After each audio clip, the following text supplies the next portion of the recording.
여러분 안녕하십니까, 윤창주입니다.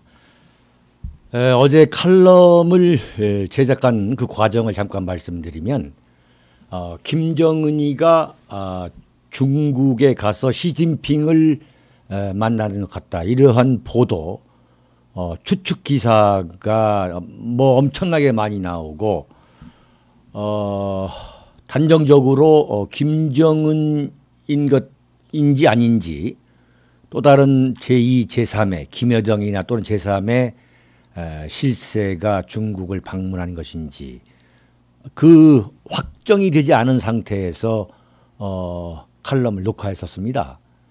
그런데 이제 김정은이가 맞다, 이렇게 확정이 되고 두세 시간 안에, 그래서 김정은이가 중국을 간 것을 이제 확정적으로 전제해서 칼럼을 고쳐야 될 거냐 생각했는데, 점검을 해보니까 거의 고칠 게 없어가지고 그냥 내보냈습니다. 어제 사실 제가 상당히 중요한 이야기를 한 거죠. 지금 미국과 북한 간에 상당히 지금 심상치 않은 기류가 흐르고 있다.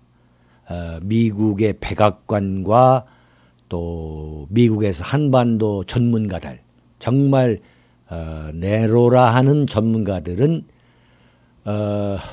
트럼프와 김정은 간의 정상회담이 열리지 않을 수도 있다, 그럴 가능성도 있다. 왜 그러느냐? 미국이 북한에게 아주 완전히 지금 갖고 있는 그 핵폐기와 관련해 가지고 핵시험장, 또 핵물질, 보관창고, 인력, 모든 것에 대해서 내놔라. 이 보고서를 미리 내놔라. 어떤 것을 폐기할 것인지 보고서를 내놔라. 그것이 1차 관문이다 고 할 정도로 미국의 입장이 강경하다. 그래서 미국 입장에서는 이거 뭐 안 할 수도 있다, 이러한 아주 강경한 분위기다. 그런 것을 제가 전해드렸죠. 굉장히 중요한 이야기죠. 현재로서는 미국 정상회담이 정말 실현될 것인지 아니면 무산될 것인지 정확하게 예측하는 것이 어렵지만은 미국의 분위기를, 그러한 강경한 분위기를 우리가 알고 있는 것, 그리고 왜 미국이 북한에게 그러한 철두철미 아닌 퍼머넌트, 영구적인 그 핵폐기를 요구하느냐, 그 배경을 알게 되는 것도 굉장한 정보, 지식이 되는 거죠. 역시 트럼프가 평양에 갔습니다. 그 평양을 왜 갔느냐? 그것은 아마 단도직입적으로, 아니 정상회담을 할 거요, 안 할 거요, 이렇게 아마 김정은에게 폼페이오 국무부 장관이 저는 다그칠 거라 봅니다. 자, 그래 뭐 우리가 요구하는 것을 보고서로 낼 수가 없다면, 자, 정상회담은 그러면 없던 걸로 하자, 이렇게 지금 강력하게 치고 나가려고 폼페이오가 평양에 간 거다. 그래서 이야기가 잘 되면은 현재 북한에 억류 중인 3명의 한국계 미국인들을 데리고 함께 오겠죠. 자, 지금 매 순간이 극적으로 전개되고 있습니다. 따라서 어제 칼럼을 보시지 않은 분들은 쭉 상황이 전개되는 것을 팔로우 하시려면 꼭 좀 한번 좀 보셔야 될 것 같습니다. 잠시 후에 뵙겠습니다. 윤창중 칼럼사상 TV는 시청자 여러분의 자발적인 구독료 납부와 도서 주문으로 운영됩니다. 윤칼세 TV의 올곧은 목소리, 여러분의 성원이 필요합니다. 새 책 칼춤이 나왔습니다. 노란 완장찬 문희병들의 피비린내 나는 칼춤, 정치 보복은 현재 진행형입니다. 여러분에게 필독을 권합니다. 윤창중이 피를 토하듯이 써온 세 권의 책, 윤창중의 고백 피정, 2017년 12월 운명도 절찬리에 판매 중입니다. 구독료 납부와 도서주문은 010-8881-4649로 연락 바랍니다.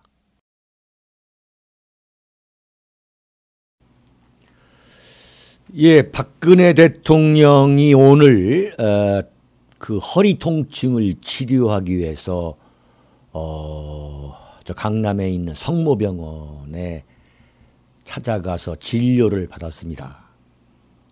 참, 정말 이걸 과연 어떻게 해야 되는 건지 참 이럴 때마다 참 고통스러워요. 그렇죠? 여러분 다 마찬가지일 것입니다. 지금 박근혜 대통령이 작년 3월 31일 구속이 됐습니다.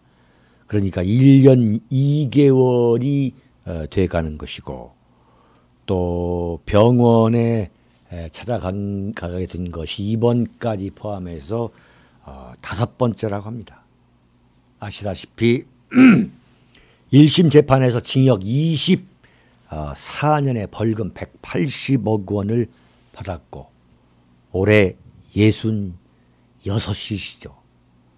그렇다면 24년을 플러스하면 그 형기를 마치게 되면 참 90세가 되는 것인데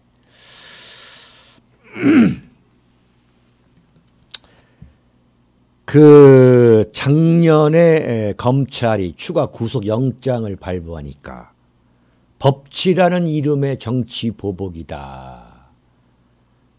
이렇게 맹고하면서 이 변호인단을 철수시킨 이래에 어떤 발언도 하지 않고 있어요. 그러니까 24년을 살게 되면은 90세에 감옥에서 나오게 되는 참 그야말로 비참한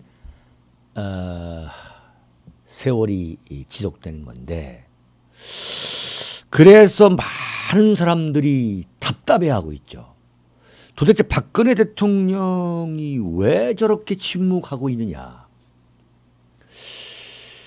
우리가 알고 있는 박근혜 대통령은 저런 스타일이 아닌데 이런 식으로 조용히 역사의 뒤안길로 사라지는 거 아니냐라면서 그런 생각을 아주 답답하다. 정말 답답한 것도 보통 답답한 게 아니다라고 탄식하시는 분들을 많이 보게 됩니다.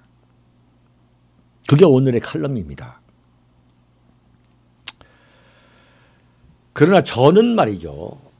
박근혜 대통령의 무엇보다 그 성격, 그 캐릭터, 그리고 그동안 그 15년 이상, 근 20년에 걸친 그 현실 정치에서 보여준 그 정치 행태로 볼 때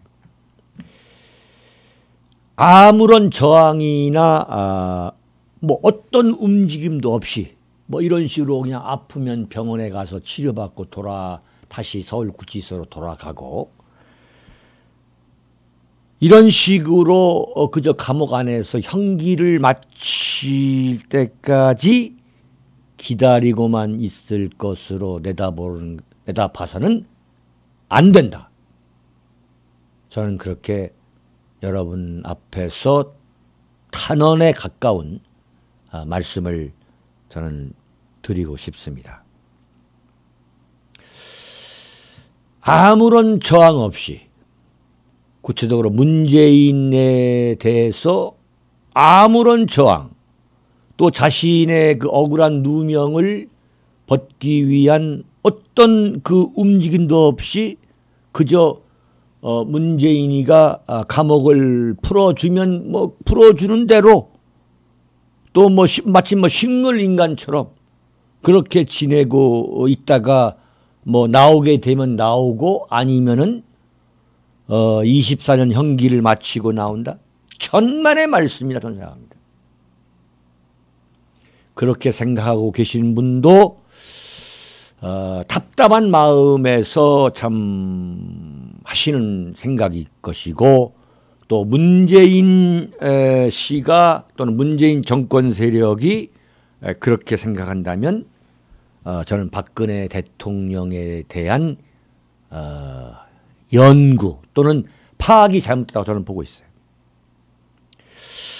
이 시점에서 박근혜 대통령이 작년 3월에 삼성동 사저로 돌아갈 때에 무슨 얘기를 했는가를 한번 되돌아볼 필요가 있다. 그중에서 제 가슴 속에 남아있는 그 구절은 이것입니다. 구절은 이 대목입니다. 긴 시간이 걸리겠지만 진실은 언젠가 밝혀진다. 저는 이쪽에 짧은 성명이죠. 성명을 접하면서 이 대목에 굉장히 저는 주목했습니다. 무슨 말씀이냐면은 이게 뭐 간단하게 뭐 한두 달 그 감옥에 들어갔다고 그래가지고 뭐 소위 말하는 뭐 아주 이 단기적 게임을 하려고 하는 것은 아니구나.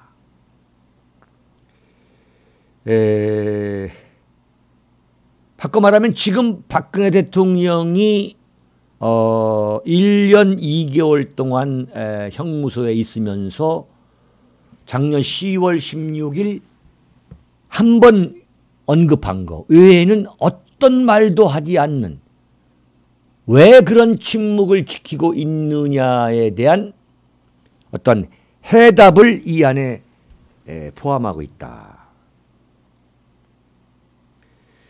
절대 조급하게 나서지 않겠다.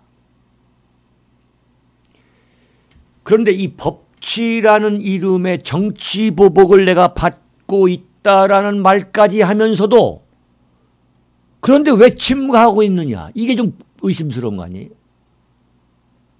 저는 법치라는 이름의 정치 보복을 받고 있다고 말하면서도 침묵하고 있다면, 그러니까 다시 자신이 저항하고 어떤 그 누명을 벗기 위한 구체적인 움직임을 하지 않고 이렇게 지내는 게 좋겠다라고 순응하고 있다면 그거야말로 허장성대죠. 허장성대를 부린 거죠. 그러나 저는 그렇다고 보지 않는 거죠. 왜 지금 침묵하고 있느냐. 저는 문재인을 겨냥해서 그리고 자신의 탄핵에서부터 오늘의 이 같은 그 비참한 정치적 시련을 가져오는데 참여했던 자신의 적대 세력을 겨냥해서, 본격적으로 겨냥해서 이 저항하면서 나올 수 있는 그 타이밍을 지금 고르고 있다고 저는 판단합니다. 타이밍을 고르고 있다. 왜 타이밍을 고르고 있느냐. 그리고 지금 왜 침묵하고 있냐. 그러니까 침묵하고 있는 것과 타이밍을 고르고 있는 것과는 저는 연결되어 있다 보는 거죠. 침묵하고 있는 이유 중에 하나는 역시 뭐냐. 자칫 잘못 움직였다가 역풍을 맞게 되면 또다시 제2의 엄청난 그 모함의 역풍, 인민재판, 마녀사냥의 역풍을 맞게 되면 그 제기할 수 있는 찬스, 그 기회를 영구적으로 잊어버린다는 판단을 저는 했다고 봐요. 저는 제가 감히 박근혜 대통령에 대해서는 저는 정통하다. 저는 감히 그렇게 말씀을 좀 드리면서 이 칼럼을 계속할까 합니다. 자칫 잘못 나와서 그 침묵을 섣불리 깨서 나올 경우 또다시 엄청난 폭풍을 맞아가지고 그 인민재판 만여 사랑을 받게 될 경우 영구적으로 재기할 수 없다는 그런 절박한 현실인식을 저는 하고 있다고 봅니다. 물론 태극기 집회, 대한민국 보수 우파의 그 권기가 지난주 토요일까지도 단 하루도 빠지지 않고 이어지고 있다 이거죠. 그런 현실도 박근혜 대통령은 뭐 100% 알고 있다고 봐야죠. 그러나 그거와는 별개로 자신의 억울한 누명과 명예회복을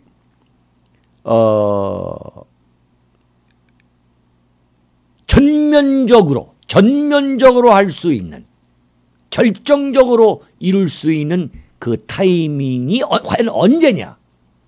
그 타이밍을 모색하고 있다. 그래서 좀 침묵하고 있다.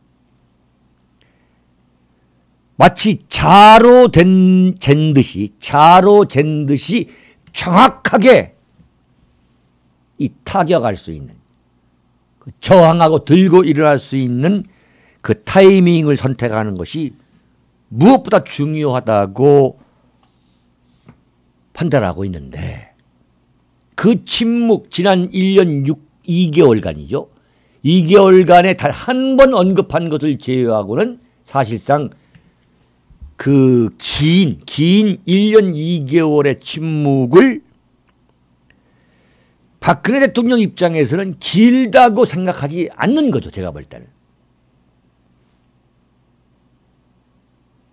그 침묵이 오히려 길면 길수록 그 침묵을 깼을 때, 그 깨고 나올 때의 임팩트가 더 파괴적이다. 이렇게 저는 박근혜 대통령이 지금 감옥 안에서 생각하고 있다고 그렇게 저는 관측하고 있습니다. 정치인이 침묵을 지키는 것도 역시 그건 정치입니다. 따라서 박근혜 대통령이 지금 침묵을 지켜온 것 역시 저는 대단히 정치적이라고 저는 봐요. 대단히 정치적이다. 자신의 언행의 임팩트가 최대화할 수 있는 그 타이밍 전까지 그 침묵을 지키는 거, 이거야말로 대단히 정치적인 선택이다.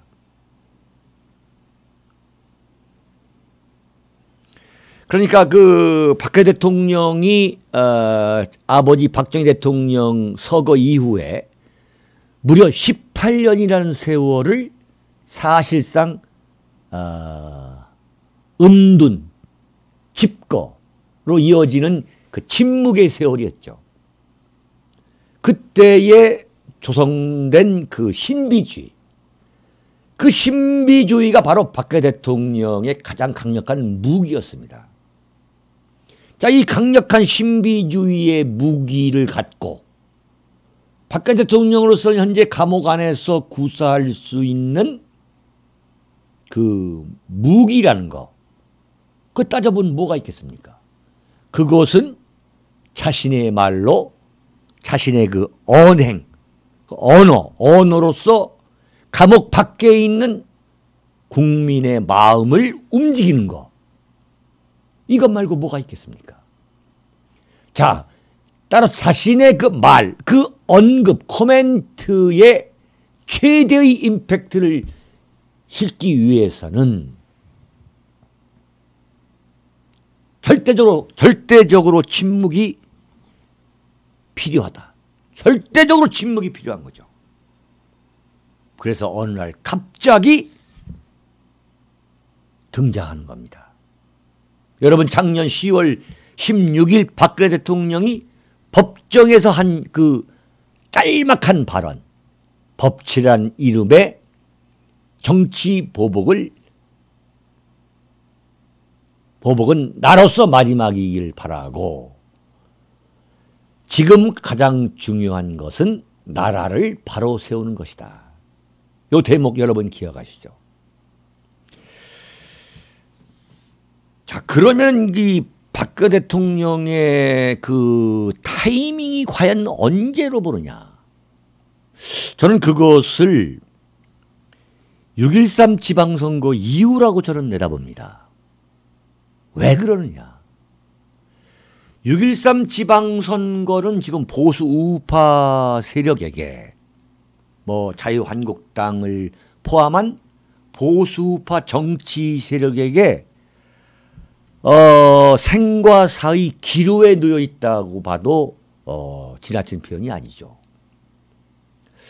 그런데 현재로 볼 때, 현재로서는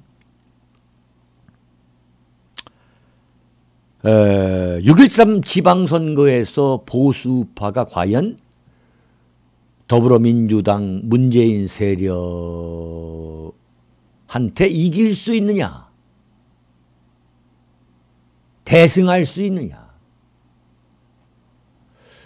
어떤 정황을 놓고 볼 때 분석해 본다 하더라도 자유한국당이 대승할 가능성은 거의 없다고 보는 것이 정상적인 평가를 할 수 있죠. 정상적인 진단이라고 할 수 있죠. 제가 뭐 초를 치는 게 아닙니다. 이것을 박근혜 대통령이 이 감옥 안에서 이 가능성을 놓고 뭔가를 생각하고 있다고 저는 봅니다. 마치 뭐 수도승처럼 그냥 주는 식사 먹고 하루 보내고 또 무슨 뭐 책 보고 이렇게 보내는 게 아니라 아마 제가 볼 때는 이른바 절치부심하고 있을 겁니다. 절치부심. 절치부심이란 무슨 말이냐. 이를 갈면서 마음을 끓이고 있는 거죠. 와신상담하는 거죠. 그 절치부심, 철저히 그 타이밍을 놓치지 않기 위해서 감옥 안에서 그 타이밍을 찾아서 내가 세상에 등장할 경우에 비록 몸은 감옥 안에 있지만 어떻게 해야만 감옥 밖에 있는 국민들의 마음, 그 민심을 전면적으로 전폭적으로 바꿔놓을 수 있느냐. 이걸 지금 생각하고 있지 않겠습니까?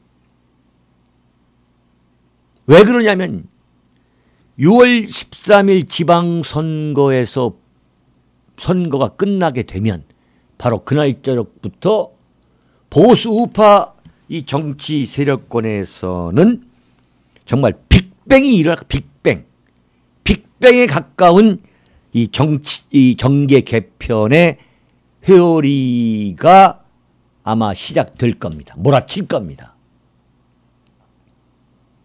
6월 13일은 보수 우파 세력의 거대한 이 몰살이면서도 보수 우파의 새로운 출발을 위한 그 정계 개편의 회오리 바람이 시작되는 그 시점이다. 저는 그렇게 봅니다. 원점이 될 것이다. 원점이. 제로 포인트가.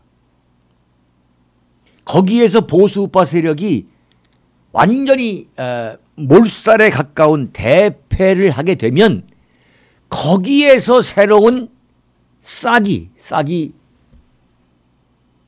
생길 수 있다.